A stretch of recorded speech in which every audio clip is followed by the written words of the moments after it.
Okay guys, let's look at this number.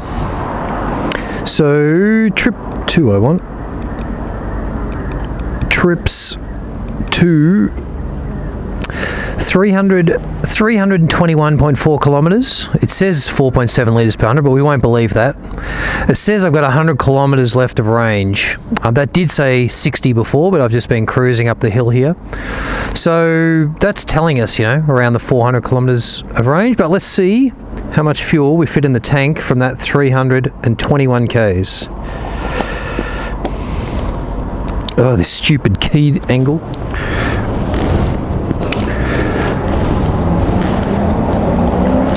Okay, so 16 litres, 15.98. It's close enough to 16 litres, so it's a 20 litre tank. So, yeah, we'll work that out in a minute. I'll work that out on the screen.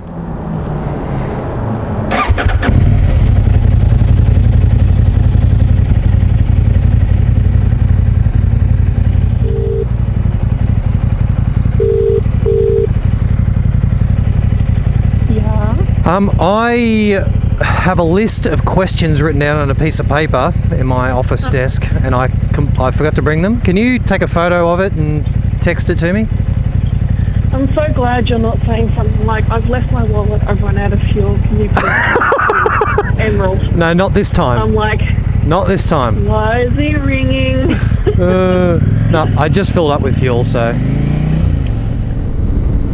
yeah, so I was just about to walk out the door and I saw one of the recent messages is, what is your audio setup? How do you get the audio coming through, record both? Well, I've got 3 microphones in my helmet. Right? I've got the Cena, I've got a 30K at the moment. It is just set up as per normal. And so it's got speakers in the headset. My camera then has 2 microphones, one going to my mouth so that you can hear me, and a smaller microphone that goes to one of those speakers in the headset, which picks up the audio coming through one of the ears. So that's how I get the audio. Yeah, I know it's crystal clear. Well, it's pretty bloody clear. And I put that down to the camera itself, the Sony FDR X3000. The audio on it is really awesome. It does good job at noise cancelling the wind, and it adjusts so when I'm going slow, you can hear the motor quite easily, and at high speed it sort of deadens out all the background sounds. Hopefully that was my wife texting through the photo of questions so that I can answer them when I'm out in the bush. See you out there. Okay, adventurers. Hopefully I got coming up there on the camera with the slip control set on 1 and I having to manage the throttle. It was actually a lot more effort. If you just put it in 9, it doesn't matter if you're a bit overzealous with the throttle, it just limits it, and it did tractor its way up there pretty well. A few times when it got really slippy, the motor bogged down and I lost a lot of speed, so that's going to happen. But those traction control settings really work. Yeah. So anyway, while we're out in the middle of the bush, I wanted to just go through a couple of the questions that I've had. The first one on the list was the foot pegs being anchored to the chassis. So they're not really. I did hear that same story. A guy in the UK snapped the bit out of the back of his engine block where one of the brackets does fit to the engine case. But let me just try and explain that. We'll move to this camera. I'm just using my Sony. Hopefully the audio is all right on that. So the foot peg is one big cast bracket, right? And the main bolt is this bolt that goes right through the chassis. So that is certainly not fixed to the engine block. so when you're loading this, you say you go over a big jump, God no, you're not going to snap this thing off, right? This is a big piece of steel. This is just an anchor, a pivot point for the shifter. So you've got that, but then obviously it could, with large vertical loads, it would try and pivot around this point, right? And swing down. And so underneath, you've got, maybe it's not on this side. No, it's not on this side. Let's go the other side of the bike. Oh crap, I didn't plan this too well. Okay, so on this side of the bike, the right-hand side of the bike, you've got the same type of bracket. There's a pivot there for the brake lever, and then underneath you got these two fixings, and then you see there's a bracket that goes up to that bolt up there. That bolt there goes through a piece of the frame and then into the engine case. So downwards load can only possibly put that bolt in compression. You're never going to snap it off that way. But I guess there is a possibility that you hit something running, you run forwards into a massive rock or something, and you slam right here. It's got to get past the skid plate. It's got to hit right here. Then you could put a sideways load. Oh God, sorry about the camera work. You could put a sideways load on this bolt here. So, and that is quite close to the back of the engine. And I believe that bolt there is the one that broke on that guy's, in the UK's bike. I don't know if it was for an impact or if it was, someone over torqued it with a rattle gun or something, and it smashed the back of where it threads into the engine case. But a vertical load landing from a jump, there's no way. There's no way that torque could break that bolt. It has to be an impact into a rock or something. So, skid plate manufacturers, if you bring something just wide enough to protect that, then that problem is solved. That risk will go away. If there's, I think it's quite a small risk to start with, but yeah, I can see it's a possibility.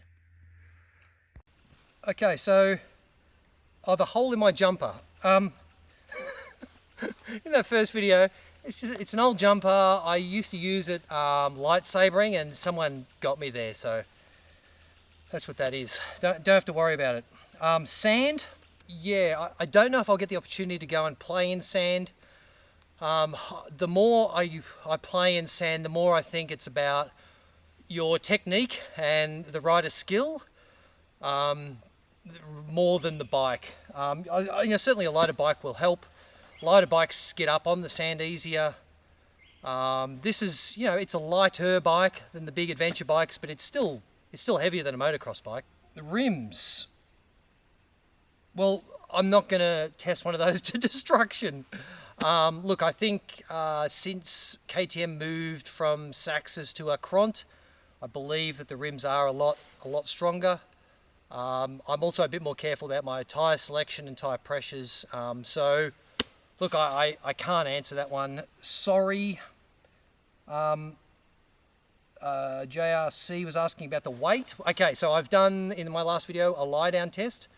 I've now got a lie-down test from Tom. Actually, I'll just put that right here. Right. 38.7. 38.7. That's how much weight you are picking up. 38.7 kilograms for a WR250R. 3/4 of a tank of fuel on it. So as you can see, that was like 30 kilos or whatever it was. So it's about half of the weight that you have to lift of this one if they're both lying down. So yeah, a WR250 is still a hell of a lot lighter. How does it feel weight-wise? Well, I think I'll talk about that over all of these days. I have talked about it already, and I'll continue to talk about it.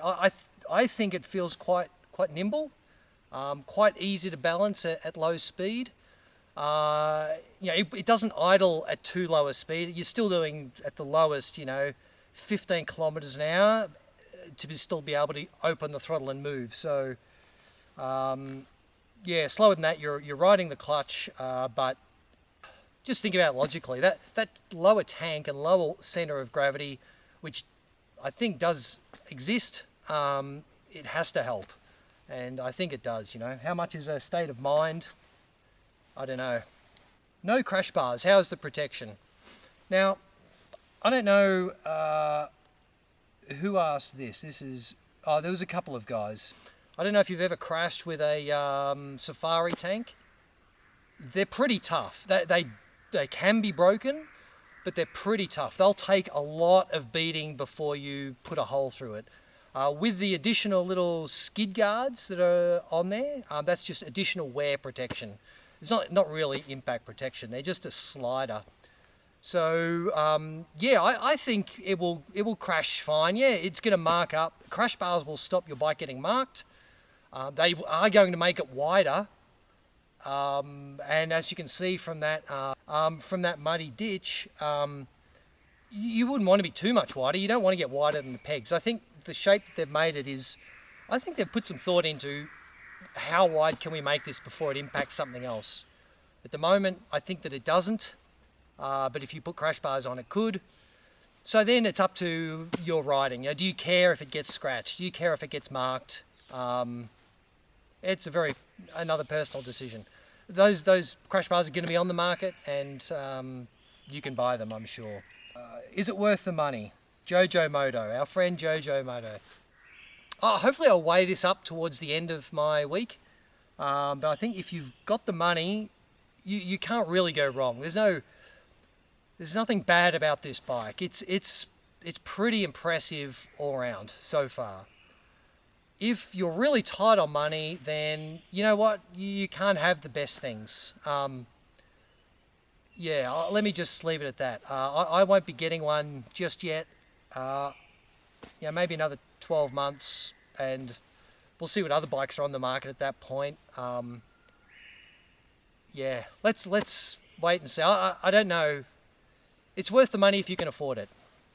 The manufacturing in China, Islander. So KTM have now turned around and said it's not manufactured in China. It's not going to be manufactured at the CF Moto factory. So I believe that that's true for the next couple of years, maybe. There's certainly no guarantee that it'll never be manufactured in China. So who knows if that's all a big PR stunt that, we'll say that it might be manufactured in China, and so people buy it earlier, because obviously the earlier people buy it, the more it's worth to KTM. They've got to cover their R&D costs as early as possible. So they want them sold early. I'm not too much of a conspiracy theorist, but that's a possibility. Maybe they'll never make it in China. Maybe they'll never manufacture it in China. Maybe they will. I don't know, but certainly they're not manufacturing them in China at the moment. Yes, the manufacturing in China, it bothers some people and it doesn't bother some people. For the people that does bother, then they're in two camps. Some because it's China and the whole political system over there, and sometimes because of quality control concerns. So I think KTM would probably be pretty careful about those quality control concerns. There's nothing they can do about your opinion on China. So, does it leak oil? So I've now seen quite a few of them that are delivered, and after a week or whatever, the output shaft seal is weeping, and I believe they've been fixing them at first service. I don't know what's going on, if it was just a batch, if it's common, if it was just the three that I've heard about. Who knows? I don't know. You would have to talk to someone in KTM to find that out, but I believe there is that weeping issue, and that really worries some people. Probably wouldn't worry me. It can be fixed. Is it a quality control concern? I don't know. Slipping around leg reach. Now, initially I thought that this felt like it was the same height as my 1190, but I do seem to be able to reach the ground easier, and I don't know if it's because when I do put a foot down there's less weight to deal with. Hopefully that sun's not blinding you.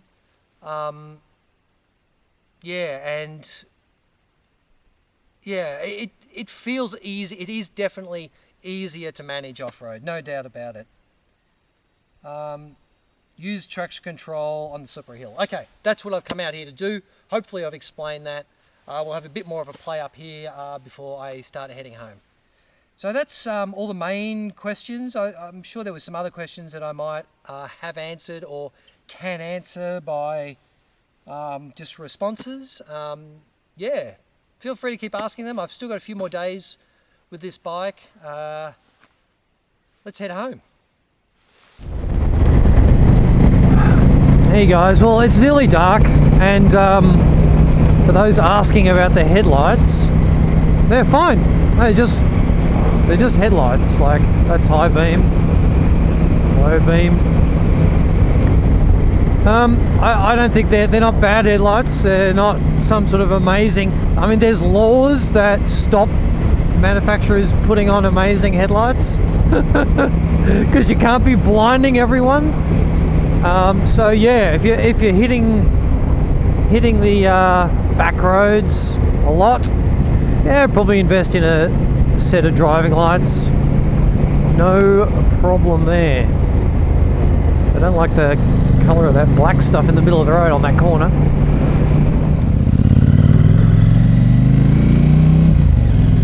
Yeah, so I get past this street light and I'll show you low beam and high beam. So low beam and high beam. I don't know, nothing special. I mean, it's just an ordinary headlight. So yeah, if you want to know if the lights work, well yeah, they work. Cheers!